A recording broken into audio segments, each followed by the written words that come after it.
Hoje é um culto de ensino, um culto de estudo, mas mesmo num culto de estudo, o Espírito Santo está livre para agir conforme a vontade dele. Amém. Amém? Você crê nisso? Amém. Vamos fazer uma oração para a gente dar início. Glória a Deus. Aleluia. Você está animado para aprender um pouco mais? Amém. Aleluia. Aleluia. Obrigado, Pai, por mais uma oportunidade. Obrigado, Pai, não por uma oportunidade simplesmente de pregar, mas mais uma oportunidade de estar junto com você, Jesus. Porque o Senhor está aqui, Pai. Nós sabemos que chegará o dia em que o Senhor não vai estar. Mas o mais lindo, ó Pai, é que nós vamos estar com o Senhor. Nós não vamos passar por um dia, ó Pai, onde nós não vamos estar junto com o Senhor. Porque nós temos certeza e sabemos, ó Pai, para onde nós vamos. E para onde nós vamos é o mesmo lugar onde o Senhor está. É o mesmo lugar onde eternamente nós estaremos juntos com o Senhor, ó Pai. Pai, eu oro a Ti, no nome de Jesus, para que essa palavra venha nos encher, para que nós venhamos entender o propósito, ó Pai, da nossa estada aqui na terra. Que nós venhamos entender, ó Pai, aquilo que o Senhor tem proposto para nós, a carreira que o Senhor propôs para que nós pudéssemos correr, ó Pai. Deus, eu oro a Ti, para que nenhum mal venha impedir de nós entendermos essa palavra conforme a Tua vontade. Espírito Santo, ministra em nossos corações, para que nós venhamos entender tudo aquilo que o Senhor tem para revelar aos nossos corações aqui nessa noite. Em nome de Jesus. Amém. Aleluia. Sabe, irmãos, fiquei muito feliz agradeço os meus pastores por essa oportunidade. Fiquei muito feliz. Eu vou te falar que eu fiquei nervoso quando eu fiquei sabendo.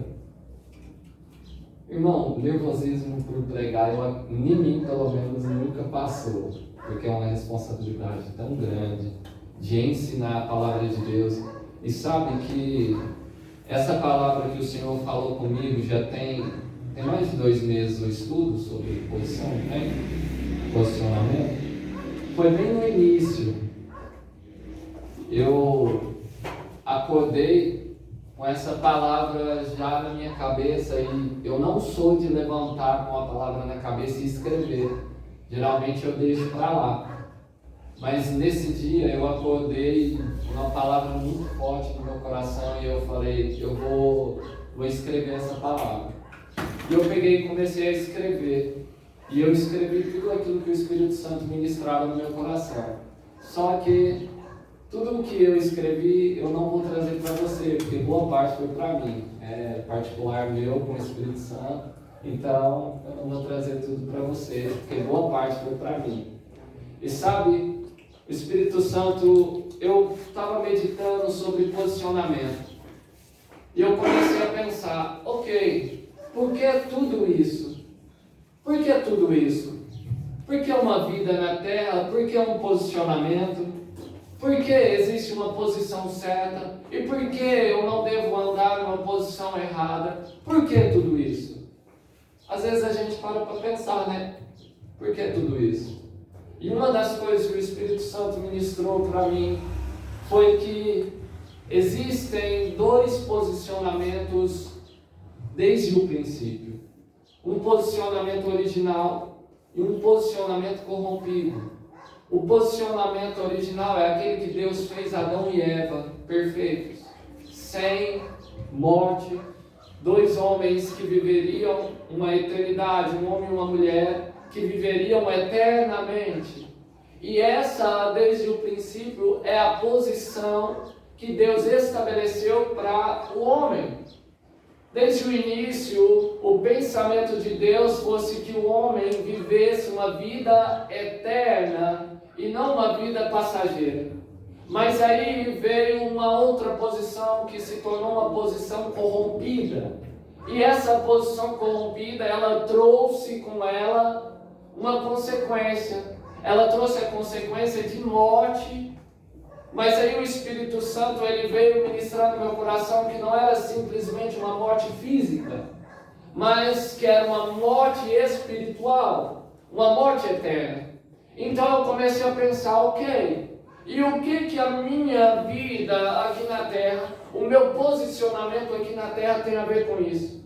E o Espírito Santo começou a ministrar em mim, dizendo, esse posicionamento que você vive hoje, ele vai definir qual o posicionamento eterno que você vai viver. Aleluia. Então, existem dois posicionamentos eternos. Um posicionamento eterno de vida eterna e um posicionamento eterno de morte eterna. Só que o curioso, esse posicionamento eterno de morte, ele não foi feito para mim e para você. Ele foi feito, e a gente agora vai ler, para Satanás e os seus demônios. Só que eu já falei aqui, eu quero repetir de novo, eu estou sendo bem breve nessa introdução, porque eu quero ler um pouquinho. Só que Deus, ele é justo. E quando Deus, ele expulsou Satanás do céu, quando Satanás ainda era Lúcifer, aquele anjo de luz, Satanás, ele desejou subir aos céus e se colocar acima de Deus, ou igual a Deus, no trono. Mas aí Deus, ele expulsa Satanás do céu, certo? Deus é justo, certo? Então você concorda que Deus, sendo justo, quando Satanás se corrompeu e ele foi lançado ao inferno, ou lançado à condenação, aí Deus, ele pega Satanás, que era alguém querido para Deus, e Deus condena ele. Ok? Mas eu e você agora, nós somos queridos de Deus, amém? Amém. Mas você acha que seria justo Deus, eu viver uma vida errada, eu viver uma vida de qualquer forma e ainda ir para o céu? Sendo que Satanás, sendo alguém que Deus gostava, Deus amava ele, quando ele servia com excelência a função dele, Deus amava a ele. Mas Deus, sendo justo, sendo certo com as coisas, expulsou ele do céu, porque ele pecou. Subiu no seu coração um desejo egoísta. Mas aí, se eu vivo uma vida de qualquer forma, é justo eu ir para o céu? Quando uma pessoa que igual ao pastor, a nossa pastora que saiu lá da Paraíba, veio fazer a vontade de Deus, tem corrido a carreira que foi proposta, e aí eu vivo a minha vida de qualquer forma, eu vou para o céu junto com eles? É justo? Não, não é justo. Mas Deus é justo. Beleza, Mateus, mas e aí? Eu vou poder chegar diante de Deus e falar, Deus, mas era difícil, não deu certo, eu não conseguia. Sabe, irmão, Jesus, quando ele foi, ele não nos deixou só. Aleluia. E sabe por quê? O principal, para que eu e você não tenhamos desculpa para quando nós chegarmos diante de Deus falar que estava difícil demais. Porque Ele colocou o Espírito Santo dentro de nós para nos guiar em todos os nossos passos. Amém. Aleluia. Ah, Senhor, mas eu era escravo. Aí Jesus vai olhar para mim e para você vai dizer, mas eu me tornei escravo para você ser livre. Aí eu vou dizer, Senhor, mas eu vivi uma maldição hereditária de família. Aí Jesus vai dizer, eu me pendurei no madeiro, me tornei maldito para que você seja bendito. Não vai ter desculpa diante de Jesus. Aí eu vou dizer, Senhor, mas eu sofri perseguições, eu fui maltratado. Jesus vai dizer, eu fui cuspido no rosto, um amigo meu me traiu com um beijo. Qual é a sua desculpa? Irmão, isso tudo é para chocar a gente mesmo. Então, segura na cadeira, a gente vai falar um pouquinho sobre... Eu não sei se você percebeu, nos últimos dias, Jesus ele tem trago mensagens sobre parábolas. O pastor falou sobre a parábola das 10 virgens, o Marcos falou sobre a semeadura, e Deus ele veio me trazer uma parábola. Se você quiser abrir a Bíblia, eu vou estar lendo em Mateus 25, 14. É um pouco antes do sermão das 10 virgens. Aleluia.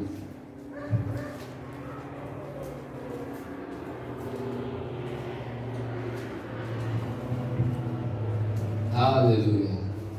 Você está bem? Amém. Eu não estou indo muito rápido não, né? precisava ir um pouquinho mais rápido nessa introdução para não tomar muito tempo. Mateus capítulo 25, e eu já te aconselho a deixar a sua Bíblia aberta em Mateus 25, que a gente vai ler mais ou menos aí nesses rumos aí, 25, 24 e vai ler por aí. Antes da gente ler, eu quero que você olhe para cá, eu quero te contar um sonho, amém? Eu sei que a Bíblia diz que é os velhos que sonharão e os jovens terão visões, mas a gente sonha também. Nessa noite eu nem contei para a Ângela, eu tive um sonho bem bacana. Eu sonhei que acredito que estava boa parte da igreja junto. A gente estava numa casa muito grande, era uma mansão muito bonita. E se divertindo. Mas de repente apareceu um buraco negro no fundo da casa e começou a sugar tudo. E a casa começou a ser destruída e nós correndo esse buraco e não deu. Eu sei que no final do sonho o buraco negro engoliu tudo e todo mundo. Só que olha que incrível. No sonho eu acordei que era um sonho. Então no sonho eu estava tendo outro sonho. Entendeu? No sonho eu estava tendo outro sonho. Toda essa história do buraco negro foi como se fosse um flashback. Eu voltei e estava ainda na mansão, junto com todo mundo, e não tinha acontecido buraco negro nenhum. E veio uma nota no meu coração, que está chegando o fim dos tempos. Está muito breve. Está muito pertinho. E sabe que as pessoas não estão levando a sério. Não estão levando a sério. E eu quero falar um pouco sobre isso. Eu vou levantar aqui, que eu sou bem alto. Aí, de longe não vê. Vamos ler. Mateus 25, a partir do versículo 14.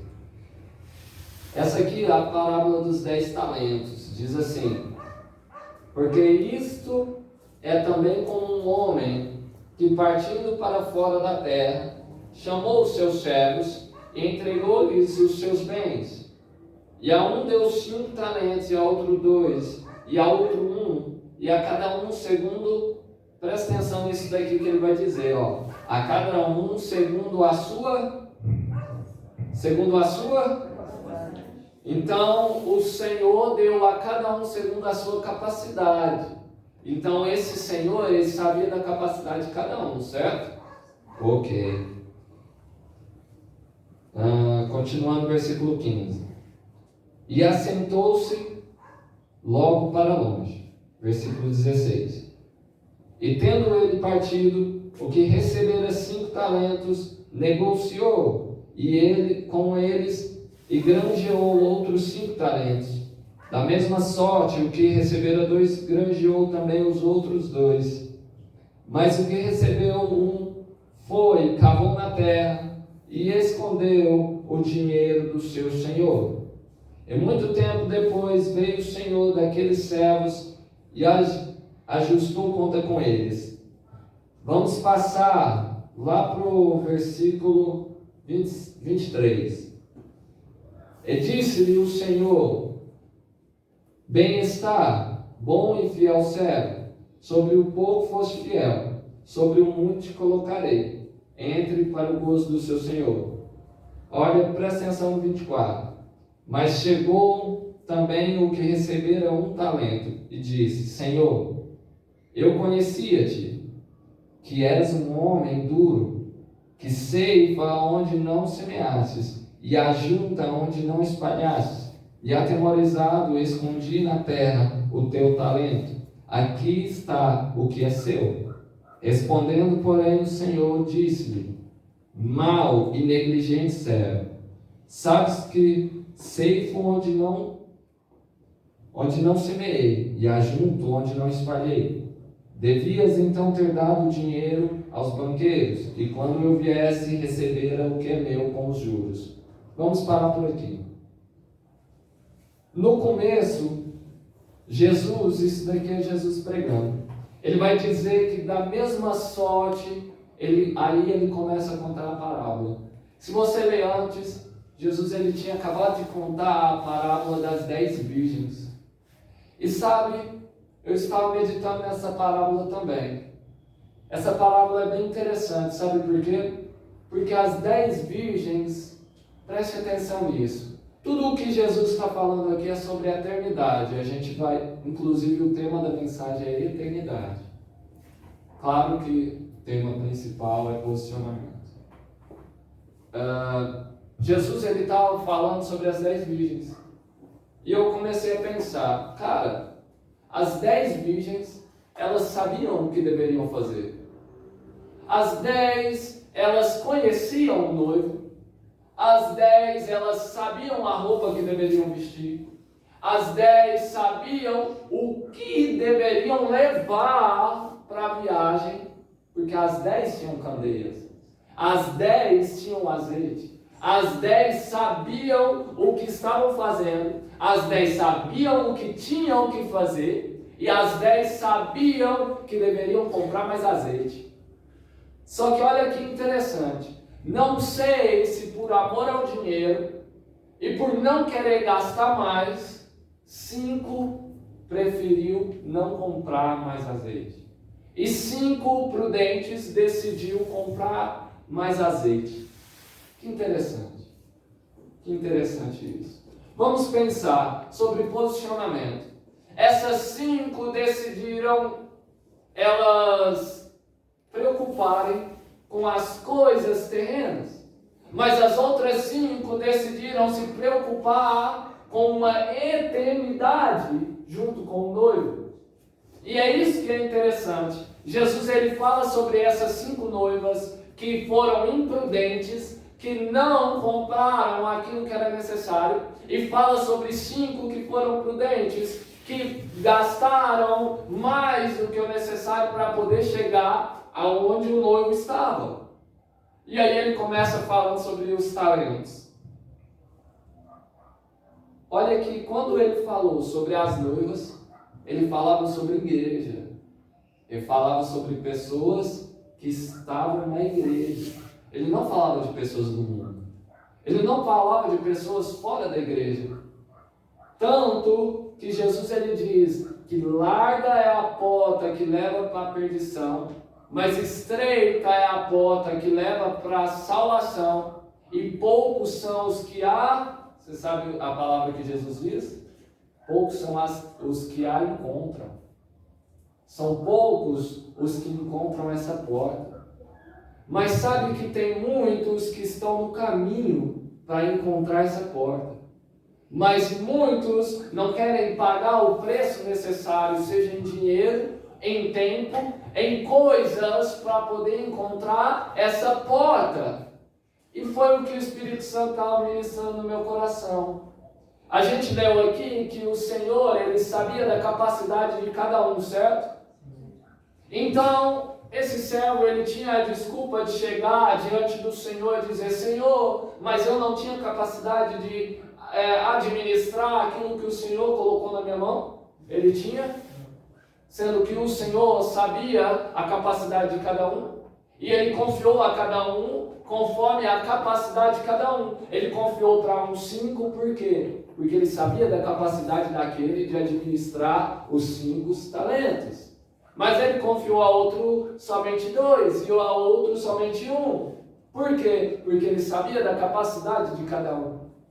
E sabe, irmãos, Deus ele tem depositado sobre mim e sobre você talentos. Ele tem depositado coisas para mim e para você. Só que aí nós estamos em uma caminhada onde o nosso Senhor ainda não está aqui. O nosso Senhor ainda não voltou, por mais que o Espírito Santo habite em nós. Jesus voltou? Não, Jesus ainda não voltou. Então o nosso Senhor ainda não voltou. Mas nós estamos como esses servos que estão trabalhando para o seu Senhor. E o Senhor depositou talentos em nós. Tá, Mateus, mas e aí, o que eu faço com esse talento? Irmão, não sei. Eu sei o que eu faço com os meus.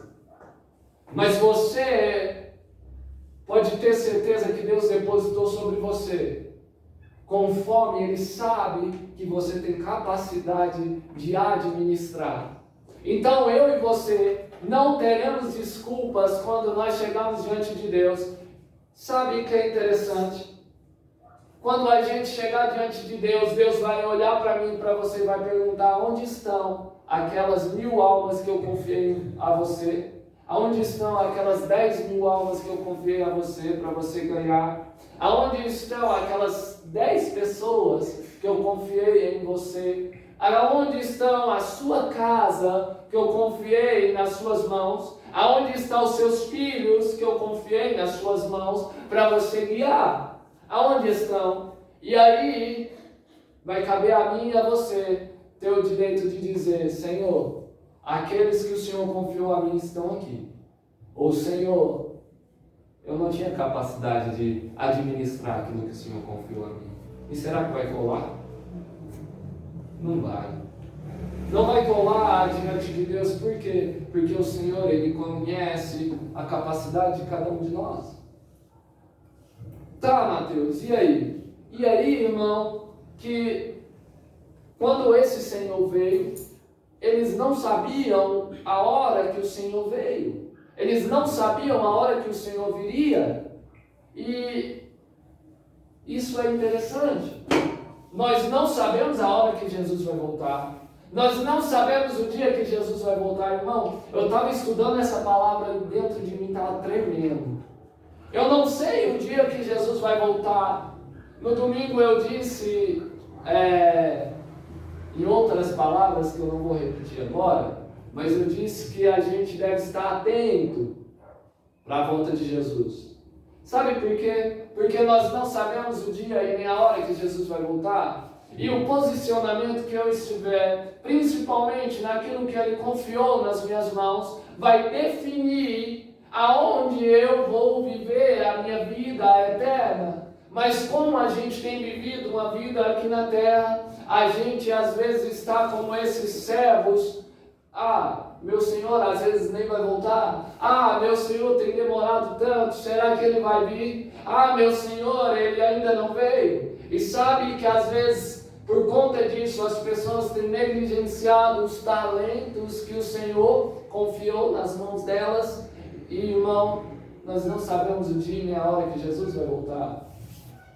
E será que quando Jesus voltar, Ele vai olhar para mim e vai dizer: servo bom e fiel, você multiplicou os talentos que eu confiei na sua mão? Ou será que Ele vai olhar para mim e vai dizer: servo mau, o posicionamento que eu escolhi para você estar, você não estava quando eu voltei? Eu estava pensando, meu Deus, já é 6h40. Eu estava tomando banho e estava pensando sobre posicionamento. Sabe que posicionamento às vezes vem na nossa mente sobre posição estática? Você entende isso? Que às vezes a gente fala posição, aí às vezes na nossa mente vem posição estática. Por exemplo, posicionei essa garrafa, parada, posicionada. Mas sabe que posição não tem nada a ver com estar parado em um local? Sabe disso? Posicionamento não tem nada a ver com estar parado em um local. E isso é incrível. Por exemplo, o jogador de futebol tem 11 jogadores, mas tem várias posições. Tem o goleiro, tem os zagueiros, tem os laterais, tem os meio-campo, tem os atacantes.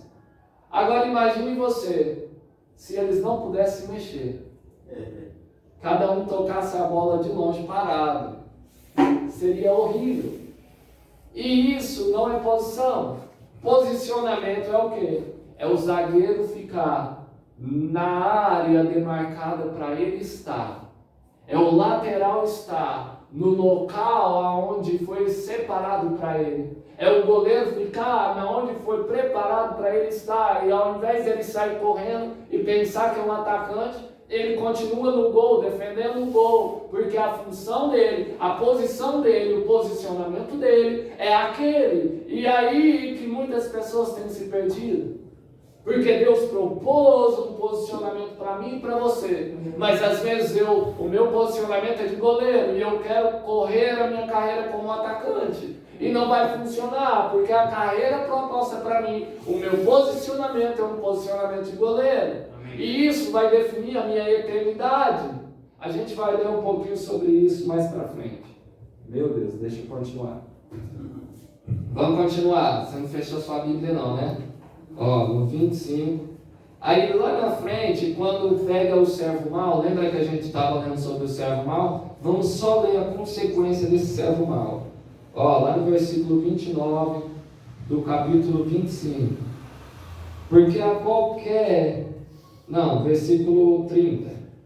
Lançai, pois, o servo inútil nas trevas exteriores. Ali haverá pranto e ranger de dentes. Então essa foi a consequência do servo que não cumpriu aquilo que foi proposto para ele. Certo? Tem alguma dúvida aí? Foi estipulada uma posição para o servo, mas ele não cumpriu. A consequência dele foi inferno. É duro, né, falar de inferno. Mas sabe, irmão, que se você for ler os livros de Mateus, Marcos, Lucas e João, você vai ver Jesus falando mais sobre o inferno do que sobre o céu.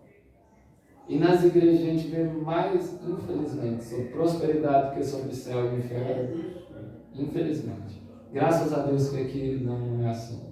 E se você se assusta falando de inferno, calma que tem um céu preparado para a gente. Amém? Isso aqui é vacina para a gente não ir para lá. Eu quero que você vá para o céu, irmão. Amém? Versículo 31. Aqui o título da minha é o fim do sermão profético. A vida eterna e o castigo eterno. Está vendo que existem dois posicionamentos eternos? Um castigo eterno e uma vida eterna. Vamos ler.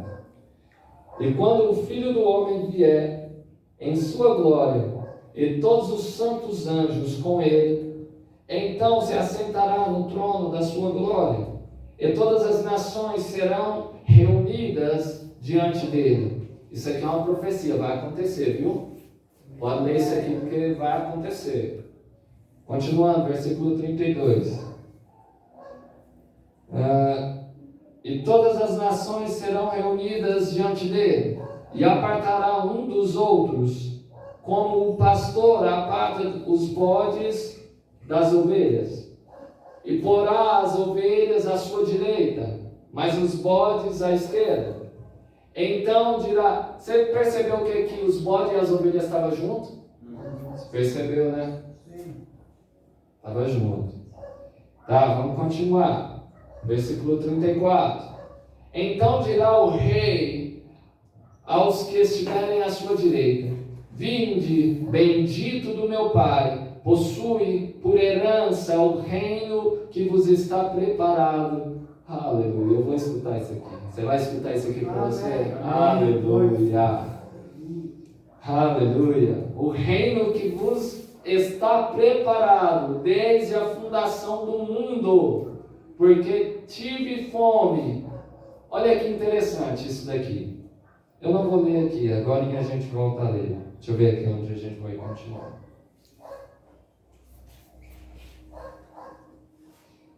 Vamos parar por aqui que eu vou resumir. A gente está meio sem tempo. Se você for continuar lendo aqui, depois leia na sua casa. Jesus ele vai dizer assim: eu tive fome e você me deste de comer. Eu tive sede e vocês me deste de beber. Eu estava nu e vocês me deram roupa. Eu estava sem casa e vocês me deram uma casa. Jesus vai falar essas coisas, irmão. Preste atenção. Quando chegar lá, você pega de surpresa. Quando Jesus começar a falar, você vai olhar assim e vai falar: eu já sabia que você ia dizer isso. Porque a gente já vai saber. Tudo que vai ser dito lá, nós já sabemos. Amém? Mas não vai ser pego de surpresa. Aí Jesus vai dizer: e quando eu estava com fome, vocês me deram de comer. Quando eu estava nu, vocês me deram roupas. E aí alguns vão perguntar: Senhor, quando nós fizemos isso a você? Se nós nem te vimos. Isso está falando sobre nós. Alguém aqui viu Jesus? Não? Você viu Jesus? Não, também não. Então, amém? Então Jesus, algumas pessoas vão falar, Jesus, mas quando foi que eu fiz isso? Aí Jesus vai olhar e vai dizer, quando você fizestes bem aos meus pequeninos. Está entendendo sobre a posição de um cristão? Amém. O posicionamento de um cristão. Jesus vai olhar e vai dizer, quando os meus pequenos tinham sede, você deu água para eles. Era como se você estivesse dando água para mim. Quando os meus pequenos estavam com fome, quando os órfãos estavam com fome, quando as viúvas estavam com fome, quando as pessoas estavam necessitadas e você ajudou elas, era como se você estivesse me ajudando, era como se você estivesse me dando de comer, era como se você estivesse me dando de beber. Quando você viu um mendigo na rua e ao invés de olhar que miserável, você pegou a sua roupa e deu para ele, era como se você desse essa roupa para mim. Quando você olhou uma pessoa necessitada e ao invés de olhar com olhos de condenação, você olhou para ajudá-la, era como se você estivesse me ajudando. Aleluia! E esse é o posicionamento de uma pessoa que vai viver uma vida eterna. Aleluia! Mas existe um outro posicionamento que, se você continuar lendo, Jesus vai dizer, mas os bodes são aqueles que viram as mesmas pessoas passando sede e não deram de beber. Mas os bodes são aqueles que viram as pessoas precisando de roupa e não deram. Lembra que, se eu não me engano, em Pedro diz que se a gente for orar e ajudar a pessoa e despedi-la e tendo o que ajudar, a gente não ajuda, a gente comete pecado? Você lembra? Amém. Está na Bíblia. Então o posicionamento de um cristão é não simplesmente orar, mas ajudar as pessoas. Mas, irmão, existem essas outras pessoas que Jesus vai olhar para elas. Imagine só, Jesus olhando para uma pessoa lá no tribunal. Irmão, vai ter um tribunal bonito, vai ter anjo demais, um tribunal grandão, branco, cheio de ouro, uma coisa linda. Tanto de cavalo voando, vai ser um show. Vai ser legal, vai ser legal. Vai ter uns leão muito legal lá. Vai ter uma águia cheia de olho no corpo dela, uma coisa feia. Essa é feia. Essa é feia. É feio, imagine só um bicho com cabeça de águia, corpo de gente, cheio de olho. É um dos anciãos, mas amém. Aí, irmão, imagine só Jesus, isso é tema para outra hora, tá? Depois você vê isso. Mas imagine só Jesus olhando para as pessoas diante de uma multidão e falando, cara, eu estava com fome e você não me deu de comer e você tinha. Eu estava com sede e você não me deu de beber e você tinha. Lembra que quando Deus ele confia um talento, uma posição para mim e para você, Ele sabe das nossas capacidades?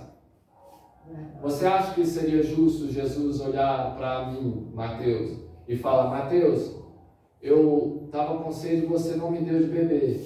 Mas aí eu olhar para Jesus, mas nem eu tinha água. Eu também estava com sede, velho. Aí não é justo, não é? Aí não é justo. Ele olhar para mim e falar, eu estava com fome, você não me deu, eu falar, mas nem eu tinha, eu também estava morrendo de fome. Aí não é justo. Mas aí Jesus vai olhar para as pessoas conforme Ele confiou em cada um. Então não vai ter escapatório para mim e nem para você.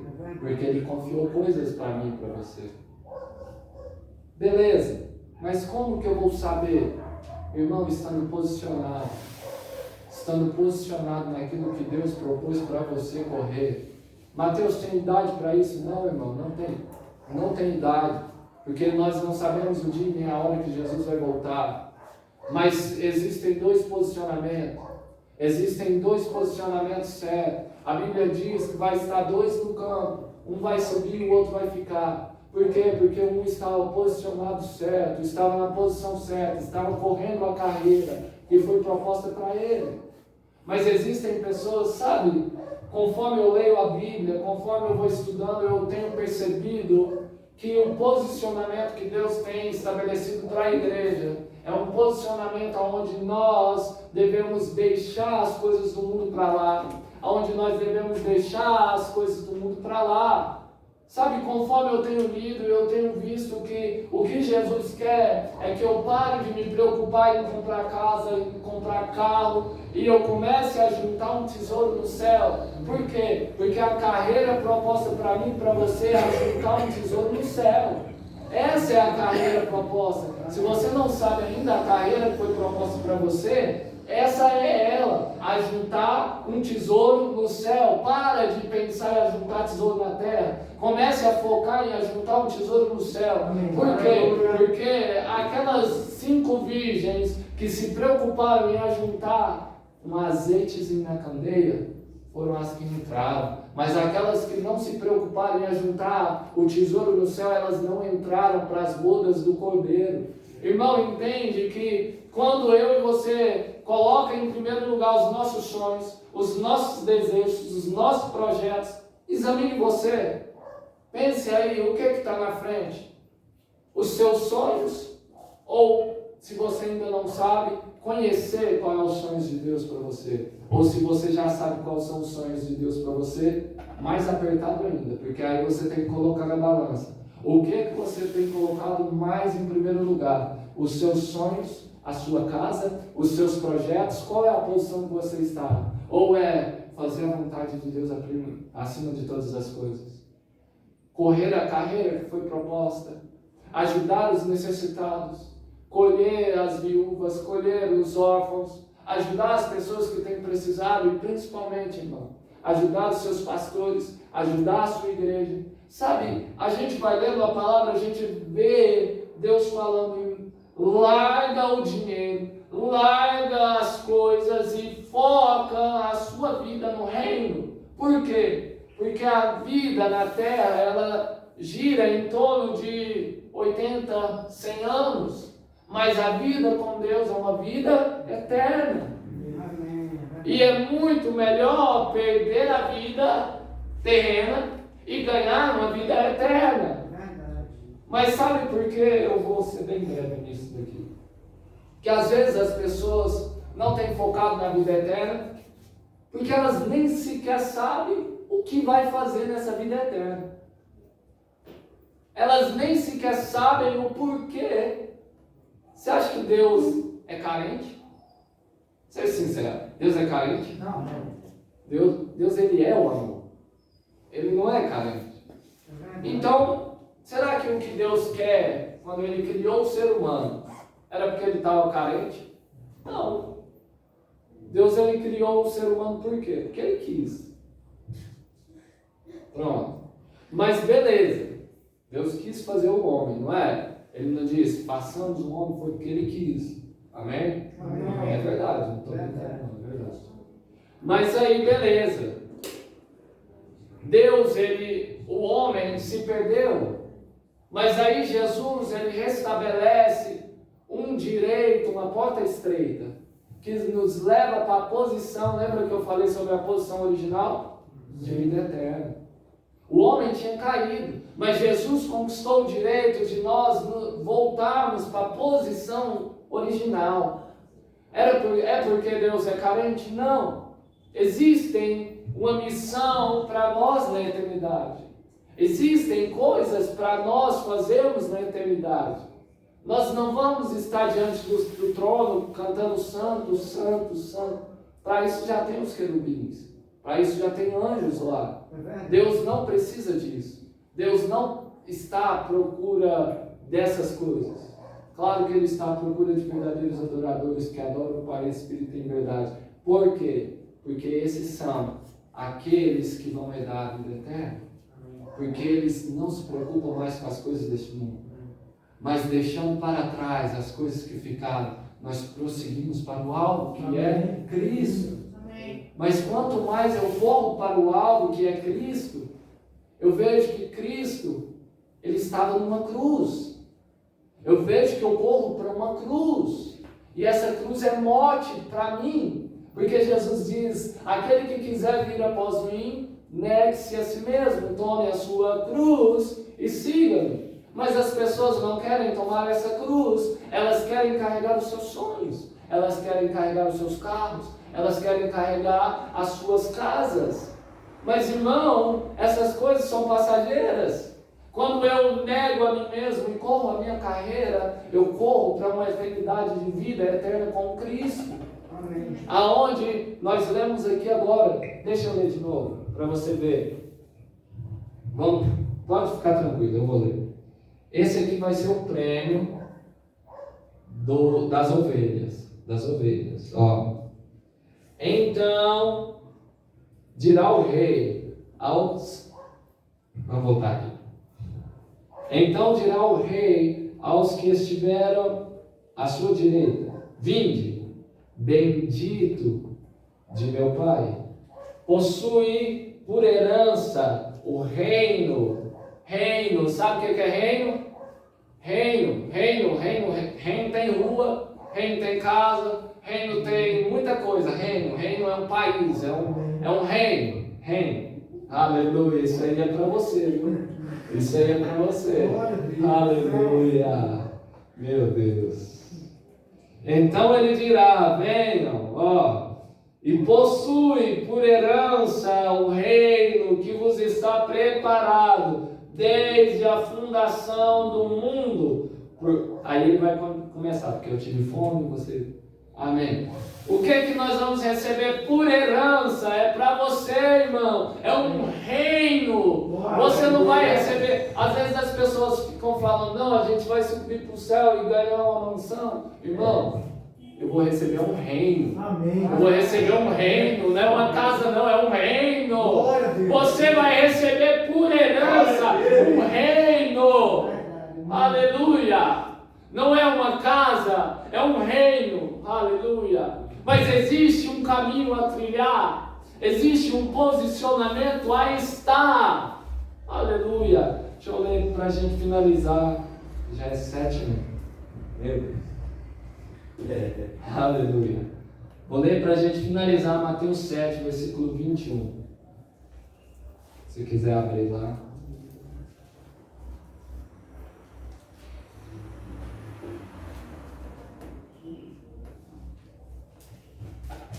Eu ia ler também em Mateus 24, 36, mas eu não vou ler.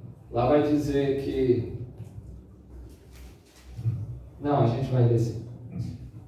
Vamos ler aqui Mateus 7, 21, aí depois a gente passa lá para Mateus 24. Diz assim: nem todo o que me diz Senhor, Senhor entrará no reino dos céus, mas aquele que faz a vontade de meu Pai que está no céu. Muitos me dirão naquele dia... Que dia é esse? É o dia do julgamento. Senhor, Senhor, não profetizamos nós em teu nome? Então são pessoas que conhecem o nome de Jesus, amém? E em teu nome não expulsamos demônios? Então são pessoas que conhecem o poder do nome de Jesus, amém? E em teu nome não fizemos muitas maravilhas? São pessoas que conhecem a autoridade, o poder do nome de Jesus. Mas aí, no versículo 23, Jesus vai dizer: e então lhes direi: apartai de mim, nunca vos conheci, apartai-vos, vós que praticais o quê? Iniquidade. Beleza. Por que iniquidade? Por que não pecado? Já parou para pensar? Por que Jesus disse: afastai de mim vós que praticam a iniquidade, e não afastai de mim vós que praticam pecado? Por quê? A Bíblia diz que naquele dia Sodoma e Gomorra terão mais alívio, vamos dizer assim, do que aqueles que sabem o que devem fazer e não fazem. É verdade. É o pecado consciente. Iniquidade, exatamente. Iniquidade é quando eu sei que eu não devo roubar e eu roubo. Iniquidade é quando eu sei o que eu não devo fazer e eu faço. E Sodoma e Gomorra vai sofrer castigo menor, porque às vezes as pessoas pensam que, do mesmo jeito que no céu vai ter classes, porque às vezes o pastor recebe uma classe maior do que a minha, ou eu maior do que a dele, não sei. Só de eu estar lá já está maravilhoso. Mas no inferno também vai ter classes de dores maiores. Vai ter classes de sofrimentos maiores. Essa é uma prova. Sodoma e Gomorra vai sofrer castigo menor do que aqueles que sabem o que devem fazer e não fazem. É duro, não é? Mas isso não é para nós, não. Isso não é para nós, não. Porque a gente sabe o que deve fazer e a gente faz. Amém. Amém? Porque a porta é estreita. Não enlarga essa porta, não. Faz isso não. Faz isso não, você só engana você mesmo. Vamos ler Mateus 24, versículo 36. Eu vou ler bem rapidinho. Olha que interessante isso daqui. Se você não achar, não precisa não. Eu vou ler aqui, preste atenção. Porém, daquele dia e hora ninguém sabe, nem os anjos dos céus, nem o Filho, nem mesmo Jesus sabe, mas unicamente meu Pai, ou seja, só Deus sabe a hora. E como foi nos dias de Noé, assim será também a vinda do Filho do Homem. Porquanto assim, como nos dias anteriores ao dilúvio, comiam, bebiam, casavam-se e davam-se em casamento, até o dia em que Noé entrou na arca. E não o perceberam, até que veio o dilúvio e os levou a todos. Assim será também a vinda do Filho do Homem. Então, estando dois no campo, será levado um e deixado o outro. Estando duas moendas no moinho, será levado uma e deixado a outra. Vigiai, pois, porque não sabeis que hora há de vir o vosso Senhor. Mas considerai isso. Se o pai de família soubesse a que vigilia, meu Deus, a que vigília, agora deu certo, da noite haveria de vir o ladrão, vigiaria e não deixaria que fosse arrombada a sua casa. Por isso, estai vos apercebidos também, porque o Filho do Homem há de vir a hora em que não penseis. Para finalizar, a gente vai finalizar com esse texto. Vai ser como nos dias de Noé. Mas existe um posicionamento para Noé. Noé estava posicionado. Havia uma condenação para o mundo, para todas as pessoas. Mas Noé estava posicionado na posição que Deus estabeleceu para ele. Noé não questionou a posição que Deus estabeleceu para ele. Já parou para pensar? Noé era um ser humano. Noé demorou 100 anos para construir aquela arca. Pessoas zombaram dele. Nunca nem tinha chovido. Só caía o orvalho da terra. E Noé construiu. Irmão, que cara doido. Construindo um barco no meio da rua. Falando que ia vir água. Mas ele manteve firme na posição que Deus estabeleceu para ele. Não parado, mas trabalhando naquilo que Deus estabeleceu para ele. Amém. Fazendo aquilo que Deus propôs para ele. Correndo a carreira que Deus propôs para ele. E as pessoas que estavam lá, elas comiam, elas bebiam. E sabe o que é interessante? Noé, ele deixou o trabalho dele para cumprir aquilo que Deus estabeleceu. Noé, ele deixou os sonhos dele para cumprir aquilo que Deus estabeleceu. Noé, ele deixou a faculdade dele para cumprir aquilo que Deus estabeleceu. Noé, ele deixou o trabalho. Noé, ele deixou muitas das vezes o sono para cumprir aquilo que Deus estabeleceu. Noé, muitas das vezes, perdeu muitos sonos, machucou a mão, teve ralados. Irmão, ele não tinha motosserra não, era machado de pedra. mas ele cumpriu aquilo que foi proposto para ele, passou betume onde precisava, colheu as árvores que precisavam, exatamente conforme Deus propôs para ele. Por quê? Porque ele estava posicionado na visão. E como, Mateus, que eu vou estar dentro dessa arca que Jesus vai vir buscar? Quando eu estou posicionado na visão. Irmão, quando você não sabe, pega com o seu pastor, pega com a sua liderança e se posiciona na visão do seu ministério. Amém. Se posiciona naquilo que o seu ministério tem trabalhado. Se posiciona naquilo que a sua igreja tem trabalhado. Porque aí você vai correr a carreira. Aí você vai correr o ministério proposto para você. E quando Jesus voltar, ele vai olhar para mim e para você e vai falar: ah, servo bom, servo fiel, venha. Eu tenho uma herança para você, um reino preparado desde a fundação. Você vai reinar comigo, filho. Venha, entre para o gozo do seu Senhor. Aleluia. Sabe por quê? Porque nós estamos sendo preparados para reinar com Cristo. Aleluia. Irmão, depois que Jesus voltar, a Bíblia não vai servir para mais nada. A Bíblia é um guia para a eternidade com Cristo. Depois que Jesus voltar, não vai precisar da Bíblia, porque a palavra encarnada vai estar diante da gente. Amém. Jesus vai estar diante de você. Jesus vai estar comigo e com você. E nós vamos reinar com Cristo. Glória a Deus. Mas tem um posicionamento. Tem um posicionamento para você. Tem um posicionamento para mim estar. Tem uma carreira para nós corrermos. Corra junto com o seu pastor, corra junto com a sua liderança, pegue junto com as mulheres, peguem junto com a pastora, corram a carreira proposta para Deus, que Deus propôs na vida da pastora. Se você não sabe a sua ainda, pegue na carreira da pastora, pega na mão dela e corre junto. Homem, se você ainda não sabe a sua carreira, pega na mão do pastor e corre junto. Para que quando Jesus chegar diante de mim e de você, ou melhor, eu e você chegarmos diante dele, nós vamos poder falar: Jesus, eu estava trabalhando, Jesus. Jesus, tinha uma seara lá e eu estava trabalhando. Eu sei que a seara é grande, os ceifeiros é pouco, tem um milharal para colher, tem muito serviço e a maioria é preguiçoso, não quer trabalhar, mas eu estava trabalhando, Jesus. Eu estava trabalhando, a seara é grande, poucos ceifeiros, mas não importa. Eu estava correndo a carreira, Jesus. Jesus, eu até não sabia qual era a minha carreira, mas eu estava correndo a carreira do pastor junto com ele. Jesus, eu até não sabia se eu era missionário, pastor, se eu era goleiro, se eu era atacante, se eu era zagueiro, se eu era lateral. Mas eu estava jogando o jogo, Jesus.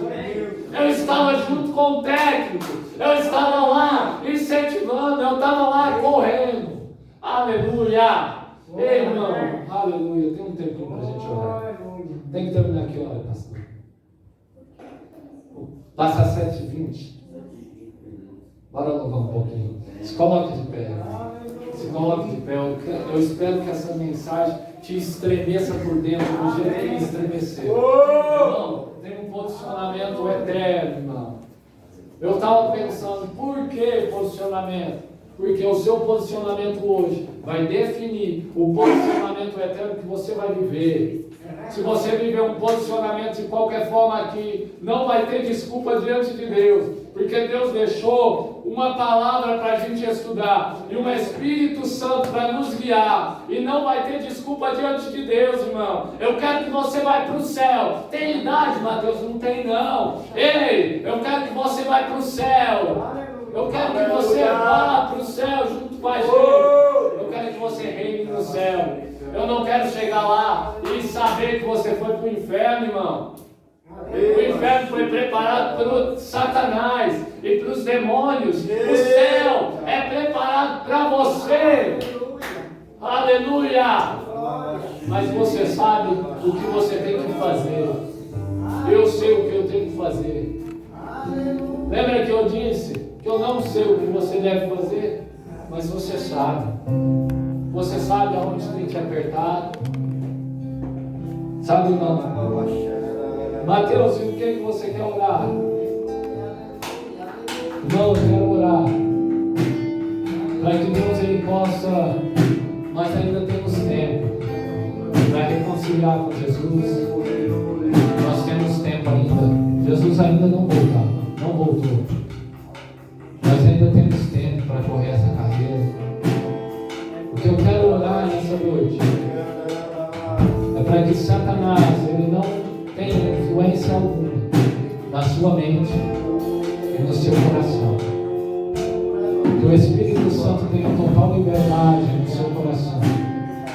para te guiar, porque a função do Espírito é nos guiar.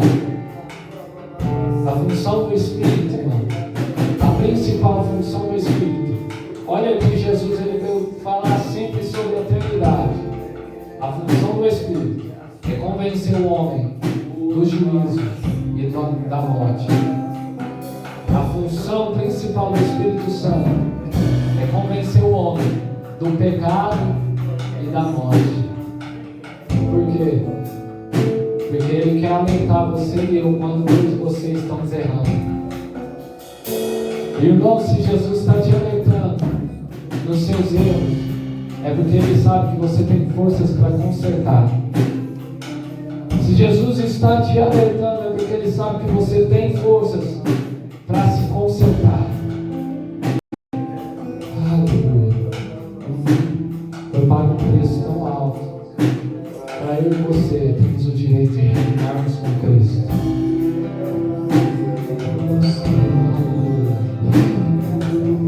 Feche seus olhos.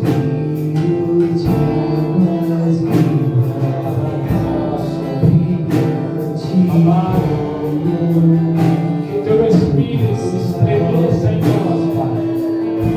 Que o teu Espírito nos estremeça, Pai. Meu Deus, Jesus está voltando. E Ele vai pegar a sua igreja no posicionamento certo.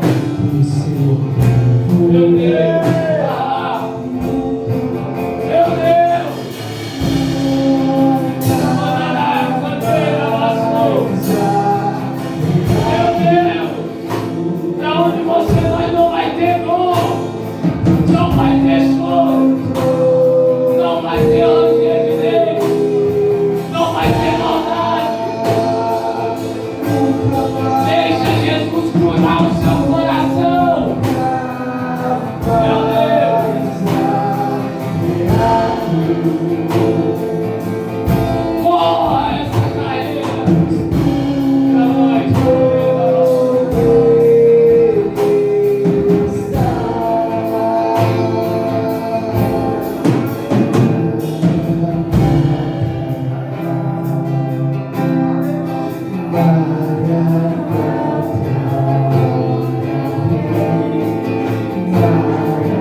Ainda há tempo, Jesus ainda te chama. Chegará um tempo que não haverá mais tempo. Ei, Jesus não está te chamando para te dizer, você pode viver uma vida de qualquer forma, não. Jesus está te dizendo o seguinte: esquece do seu passado, esquece o que aconteceu, deixa eu transformar o seu futuro. Deixa eu transformar o seu futuro e junto com isso você viverá eternamente um reino de glória. Esquece o que aconteceu para trás.